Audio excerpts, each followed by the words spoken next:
के सभी छात्र आगे क्या पाठ पढ़ने वाले हैं। सबसे पहले तो आपको सुप्रभात।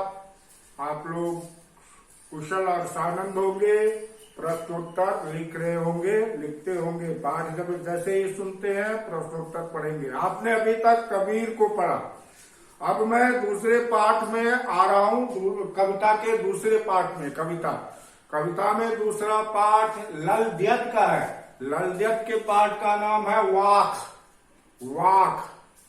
क्षितिज भाग एक में पद्य भाग में देखेंगे। दूसरा पाठ है वाक, जिसकी कवियत्री ललद्यत है।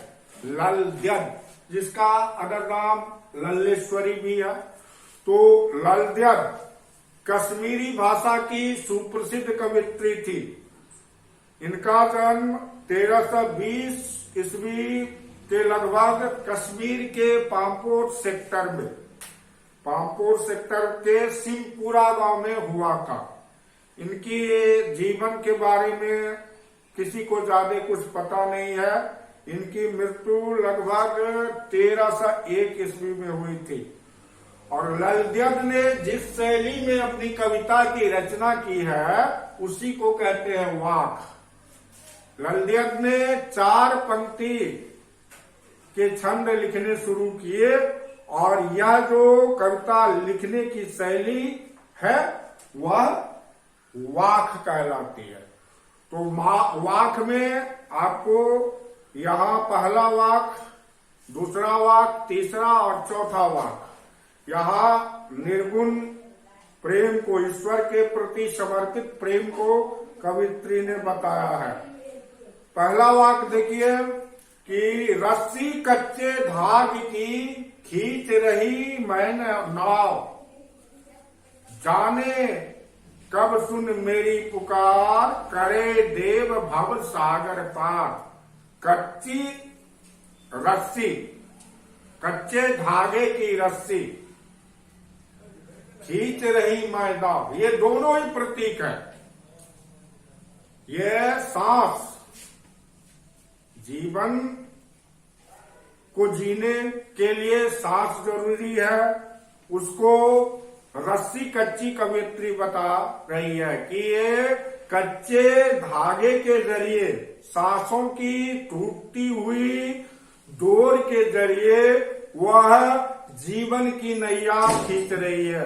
अर्थात कमजोर सांसों के द्वारा वह जीवन को जी रही है। क्यों कि जाने कब सुन मेरी पुकार, करे देव भव सागर पार। यह जीवन तो ईश्वर का है।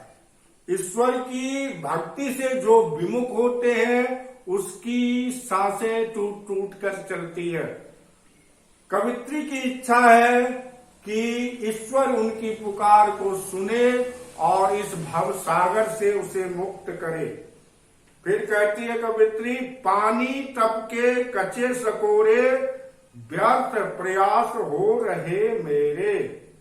कवित्री कहती है कि पानी टपके कच्चे सकोरे यानी मिट्टी की प्रतिमा, कच्ची मिट्टी की प्रतिमा पर बार बार पानी की बूंदें पड़ रही है। अर्थात जिस तरह गीली मिट्टी पर पानी डालेंगे तो धीरे धीरे मिट्टी खत्म हो जाएगा, उसी तरह जीवन भी है। प्रभु के बिना जीवन उसी मिट्टी की तरह दिन दिन गलते जाता है और यह जीने का जो प्रयास है वह कच्ची मिट्टी के घड़े के समान रहकर जीने का प्रयास बेकार हो रहा है। जब तक हम ईश्वर का तत्व अपने अंदर नहीं लाएंगे हमारा जीवन सशक्त नहीं होगा, कच्चे माटी के पुतले के समान होगा जिस पर पानी की बूंद टपकने से गल जाता है। उसी तरह ईश्वर के अभाव में धीरे धीरे जीवन व्यर्थ में खत्म हो जाता है। जी मैं उठती रह हूँ, घर जाने की चाह है घेरे। जी में उठती रह हूँ, कवित्री के मन में बार बार ये तड़पन, ये वेदना क्यों है? किसके लिए? ईश्वर के लिए। और घर जाने की चाह है घेरे।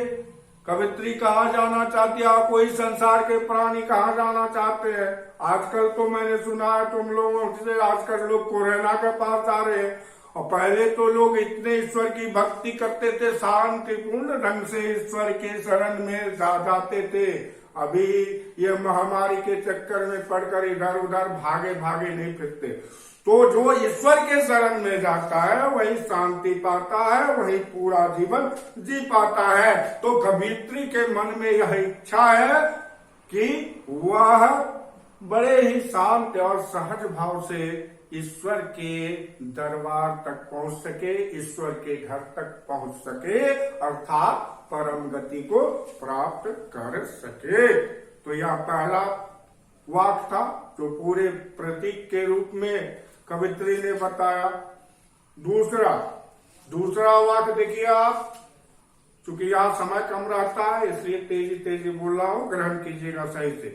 खा खा कर कुछ पाएगा नहीं, ना खाकर बनेगा अहंकारी।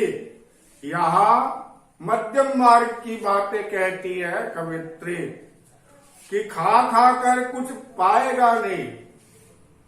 कितना भी और की चाह करते करते लोगों का मन कभी भरता नहीं। लोग जितना अधिक चाहते हैं उतनी ही उसे कमी खटकती है, और जो कुछ नहीं चाहते हैं तो वह अहंकारी हो जाते हैं। यानी कि जो लोग स्वार्थ करते हैं और जो लोग त्याग करते हैं, दोनों ही दशा ठीक नहीं है। स्वार्थी होना भी बुरी बात है और त्यागी होना भी बुरी बात है। अत्यंत जो त्याग करता है तो त्याग से अहंकार उत्पन्न हो जाता है, देखो मैंने कितना दे दिया। तो यह स्वार्थ और त्याग दोनों ही ठीक नहीं है। फिर क्या ठीक है? समखा तभी होगा समभागी। इस संसार में वही सही है जो थोड़े स्वार्थ और त्याग दोनों को अपनाता है, तभी वह संभाव का पाठ पढ़ता है। स्वार्थ और त्याग का जो मिश्रण कर लेता है वही संभावी बनता है। खुलेगी साकल बंद द्वार की, खुलेगी साकल बंद द्वार की, बंद दरवाजे की साकल खुलना, अर्थात उसका हृदय सबके लिए खुल जाएगा। जो ना अधिक स्वार्थ करता है ना अधिक त्याग करता है, वह सबके लिए एक समान भाव रखेगा और उसका हृदय सभी के लिए हमेशा खुला रहेगा। ठीक, अब आगे जाते हैं। आई सीधी राह ते गई न सीधी राह, सुषुम सेतु पर खड़ी थी बीत गया दिन आ। आई सीधी राह से, यहां पर कवित्री योग साधना के एक पक्ष हठ योग की बात करती है कि लोग तो इस संसार में बिल्कुल ही सीधे रास्ते से आते हैं, लेकिन इस संसार में भरमाकर, इस संसार में आकर कई उलझनों में फंसकर वह सीधे रास्ते से सहज भाव से मृत्यु को नहीं प्राप्त होता। सुषुम सेतु पर खड़ी थी बीत गए दिन आ। सुषुम सेतु, सुषुम नाड़ी होता है, इंगला पिंगला दो नाड़ी होती है, और जो कि सुषुम से यानी सुषुम्ना, आपने बायोलॉजी में पढ़ा होगा, ये सुषुम्ना है मस्तिष्क का पिछला भाग, वही प्रमुख है। तो सुषुम सेतु यानी कि ये सुषुम्ना के पुल पर बैठे हुए दिन कट गया। यानी कि यह मस्तिष्क जो है जीवन का आधार है, यह हमारे शरीर का संचालन करता है। तो हठ योग की ये बातें हैं कि सुषुम्ना जगाने में ही सारा जीवन ऐसे चला गया। जेब टटोली कोड़ी न पाई, अपने मन मस्तिष्क को जगाने में, सारा मन मस्तिष्क के दरवाजे खोलने में, सारा ज्ञान के अंधकार को दूर करने में सारा जीवन चला गया। लेकिन जेब टटोली कोड़ी न पाई, माझी को क्या दूत राये। लेकिन जब जेब को टटोला तो वहां कुछ नहीं मिला। कुछ नहीं मिलने से मतलब इस संसार में उसने कोई ऐसे अच्छे काम नहीं किए जिसे लेकर वह ईश्वर के पास जाएगा। कवित्री कहती है कि इस संसार में रहकर मैंने कुछ ऐसे बड़े काम नहीं किए, ऐसे भलाई के काम नहीं किए, ऐसे सत्य के काम नहीं किए, सच्चरित्रता नहीं दिखाई, तो माझी को क्या दूं उतराई। माझी अर्थात ईश्वर को पार उतराई क्या दूं, यानी कि ईश्वर के सामने किस मुंह लेकर जाऊं। क्योंकि ईश्वर ने जब हमको इस संसार में भेजा तो पाप रहित भेजा, और अभी संसार में आकर यहाँ कई तरह के अब गुणों को हमने धारण कर लिया है। और अंतिम वाक्य है, थल थल में बसता है शिव ही, भेद न कर क्या हिंदू मुसलमान, ज्ञानी है तो स्वयं को जान, यही है साहब से पहचान। यहाँ कवित्री कहती है, एक समान सी बात है कि कण कण में ईश्वर का वास है, प्रत्येक सांसों में ईश्वर का डेरा है। तो हमें हिंदू और मुसलमानों में भेद नहीं करना चाहिए, अर्थात भेदभाव विषमता इसको अपने मन में नहीं लाना चाहिए। ज्ञानी है तो स्वयं को जान। जो ज्ञानी होते हैं वो दूसरे को देख करके क्या करेंगे, अपने मन को टटोलते हैं, अपने आप को जानते हैं कि मैं कैसा हूं, मैं कैसा हूं, तुम कैसे हो, तुम कैसे हो, कहा के मुझे क्या फायदा, मैं कैसा हूं, मैं कैसा हूं। यह यदि हम जानने लगे तो हम एक सही इंसान हो जाए और फिर जीवन की सफलता जो है वो हमारे नजदीक आ जाए। और तू तू करते करते वह सफलता भी तू के पास चली जाती है। मैं करूंगा तो सफलता भी मेरे ही पास आएगी। तो ज्ञानी है तो स्वयं को जान। जो ज्ञानी होते हैं खुद को पहचानते हैं, यही है साहब से पहचान। यदि हम आत्मज्ञानी बन जाते हैं, अपने आप को पहचान लेते हैं, तो हम ईश्वर को जान लेते हैं, ईश्वर को परख लेते हैं।